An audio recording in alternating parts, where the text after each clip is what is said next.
Dead ബോഡിയെ കണ്ട ആരെങ്കിലും നമ്മളെ വെറുതെ വിടോടാ. അയ്യോ ഏത് ജയിലാണെന്ന് അറിയില്ലല്ലോ.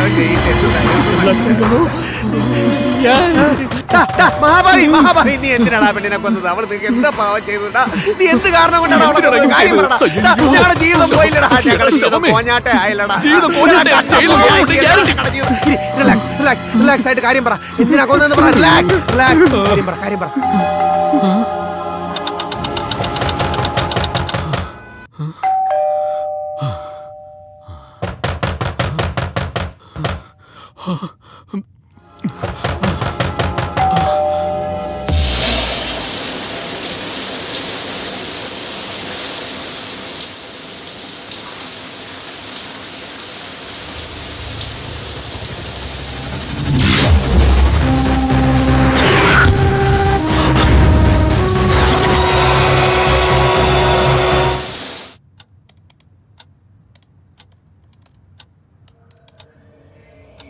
ചോറ്റാനക്കര ഭഗവതി, കൊടുങ്ങല്ലൂരമ്മേ, ആറ്റുകാലമ്മേ, ഇതിൽ നിന്ന് എങ്ങനെയെങ്കിലും ഒന്ന് രക്ഷിക്കണേ. ആ ഭാഗത്ത് ചെയ്തതിന് ഇപ്പൊ ചെയ്തോണ്ടിരിക്കുന്നതിന് വല്ല ബന്ധമുണ്ടോ? ഞങ്ങളിവിടെ ദേഷ്യത്തിലിരിക്കുമ്പോ അവൻ ടെമ്പിൾ റൺ കളിച്ചോണ്ടിരിക്കുന്നു. ഞാൻ ആംഗ്രി ബേഡാവും അകത്ത്. അയ്യോ ശവം അതുപോലെ തന്നെ ഉണ്ട്. അലങ്ങുന്നില്ലല്ലോ. രാത്രി പിടിക്കുന്നേ.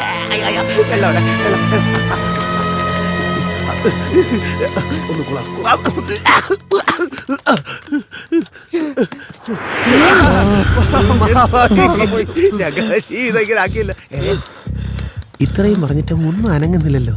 അത്ര സീരിയസ് ആയിട്ട് എന്താ ചെയ്യുന്നേ? എടാ ഇതെന്താടാ സെക്ഷൻ 302 പനിഷ്മെന്റ്, ജയില്. അയ്യോ തൂക്ക് കയറാണോ? ഞാൻ ഇതുവരെ ഒരിക്കലും തൂങ്ങിയിട്ടില്ലല്ലോ. കയറ് വേദനിക്കുന്നു.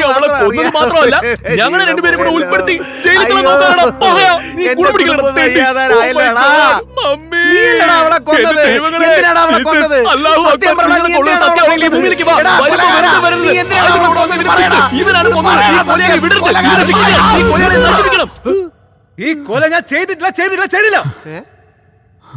എനിക്ക് ഇതുമായിട്ട് യാതൊരു ബന്ധവുമില്ല. ആക്ച്വലി എന്താ നടന്നെന്ന് ഞാൻ പറയും, കേൾക്ക്.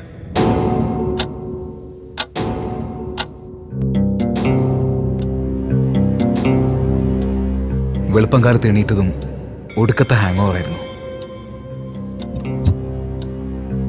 ജിലേബിക്ക് വേണ്ടി ഞാൻ വീട് മുഴുവൻ അന്വേഷിച്ചു. കാരണം നിങ്ങൾ ബോധമില്ലാതെ കിടക്കുമായിരുന്നു. നിങ്ങൾ ഉടനെ ഒന്നും എണീക്കില്ലെന്ന് എനിക്ക് ഉറപ്പുണ്ടായിരുന്നു. അവൾ എൻ്റെ റൂമിൽ എൻ്റെ ബെഡിൽ കിടക്കുന്നത് കണ്ടപ്പോൾ രഹസ്യമായി ജിലേബിയായിട്ട് കിടക്ക പങ്കിടാൻ ഞാൻ തീരുമാനിച്ചു. അങ്ങനെ ഞാൻ അവളുടെ അടുത്തെത്തി.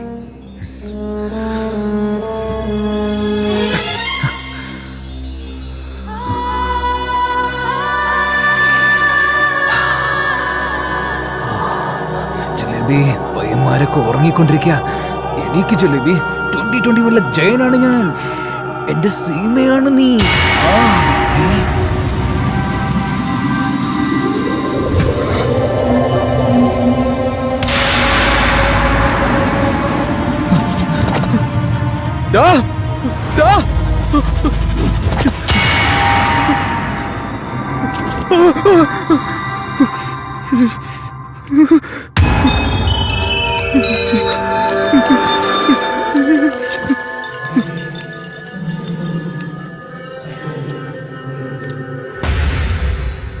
ഇതാണ് നടന്നത്.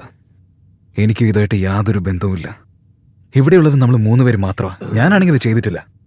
അങ്ങനെയാണെങ്കിൽ നിങ്ങൾ 2 പേരിൽ ആരും ആയിരിക്കും ഇത് ചെയ്തത്. എന്താ എല്ലാരും ഭയങ്കര തീവ്രമായിട്ട് ആലോചിക്കുന്നേ? ചിലപ്പോ ഇവനായിരിക്കും ചെയ്തത്. എന്നെ കൊച്ചുപയനെന്ന് വിളിച്ചല്ലേടി നീ? നോക്കിക്കോ, നാളെ വെളുപ്പിനുള്ളിൽ ഞാൻ ആരാണെന്ന് നിനക്ക് കാണിച്ചു തരാം. ഇത് ഇവനാണ് സത്യം.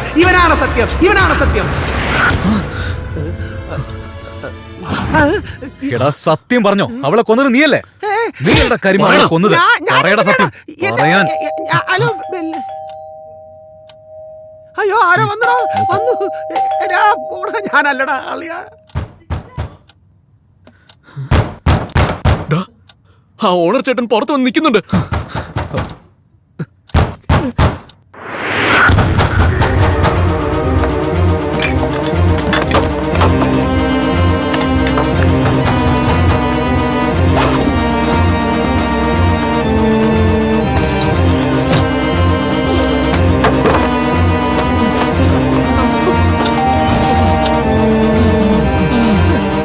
അയ്യോ അമ്മേ. ഇപ്പൊ തുറക്കടാ വാതില്.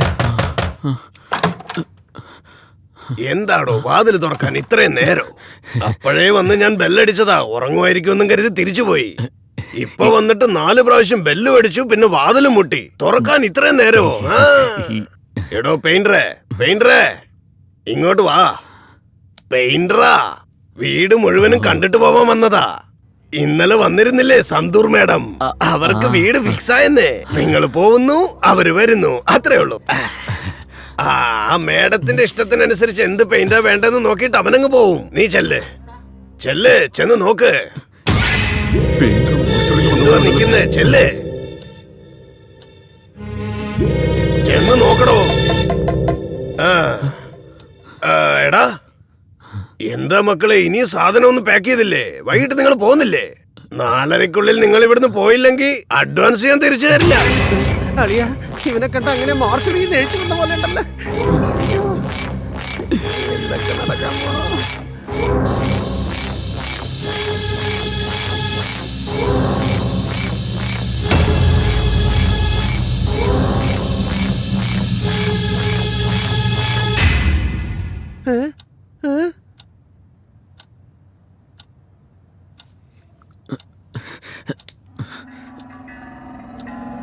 ഇവിടെ ഒന്നുമില്ല, 2 മുറിയേ ഉള്ളൂ. ഇയാൾ അങ്ങോട്ട് പോയാ.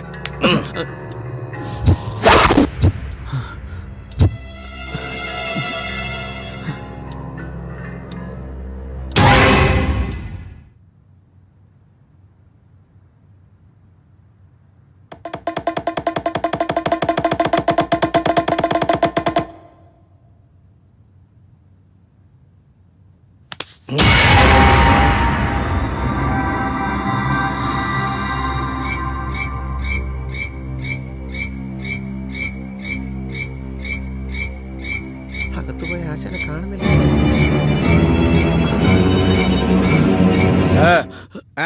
ശരിയാണ്.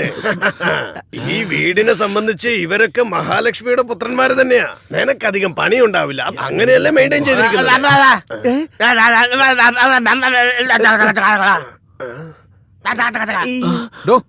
എന്താണ് നിന്റെ പ്രശ്നം? വന്ന പണി തീർന്നല്ലോ, സ്ഥലം വിട്. അവനെ എന്തിനാ വഴക്ക് പറയുന്നത്? അവന് സംസാരിക്കാൻ കഴിയില്ല, ഊമയാ.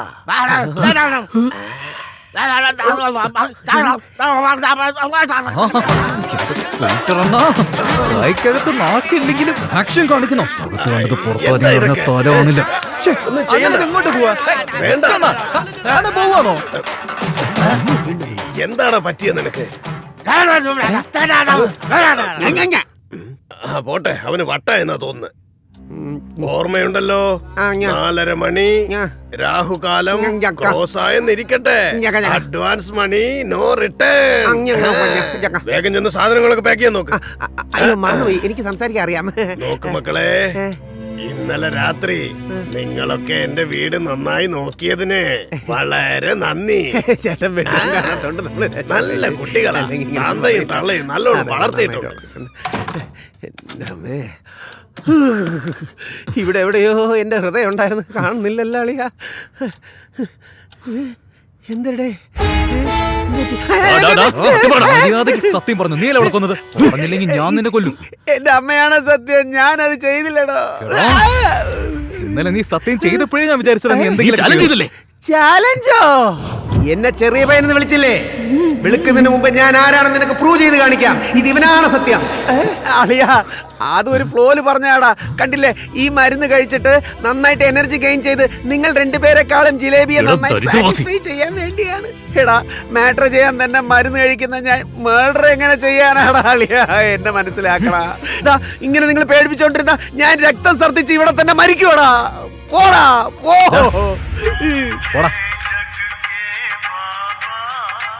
പോയാ ഫോൺ എടുക്കടാ.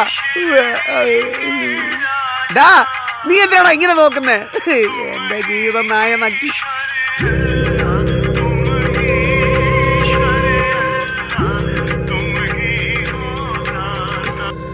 സർ പറയൂ സർ, ഞാൻ വീട്ടിലുണ്ട് സർ. ഇല്ല സർ, അവർക്കൊന്നും അറിയില്ല സർ. എല്ലാം ഞാൻ മാനേജ് ചെയ്തോളാം സാറേ. സാറേ വേണ്ട സർ. സർ ഞാൻ തന്നെ അങ്ങോട്ട് വരാം സർ.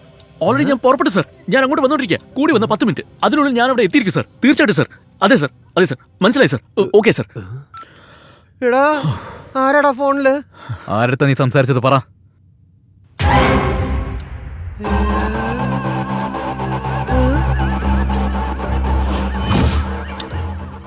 ഡാ, എവിടെയാ പോണേ? ഞാനൊരു ഇമ്പോർട്ടന്റ് കാര്യത്തിന് വേണ്ടി പോവാണ്.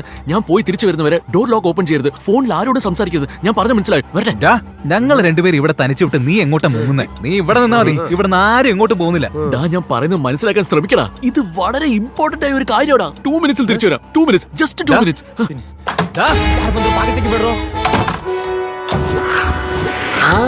ആ റോസാപ്പൂവിൽ ഒരു മുള്ളുണ്ടെന്ന് എന്റെ ജ്ഞാനദൃഷ്ടിയിൽ തെളിയുന്നു. അയ്യോ, ചോര വരുന്നേ. അയ്യോ, ഞാനാരെയും ലവ് ഒന്നും ചെയ്തിട്ടില്ല. ഞാനൊരു നല്ല പയ്യനാ. പിങ്ക് പാടി നിനക്ക് ഭയങ്കര ഇഷ്ടം. നീ എന്ത് പറയുന്നത് ജലബി? ഇന്നലെ രാത്രി നിങ്ങളൊക്കെ എന്റെ വീട് നന്നായി നോക്കിയതിന് വളരെ നന്ദി.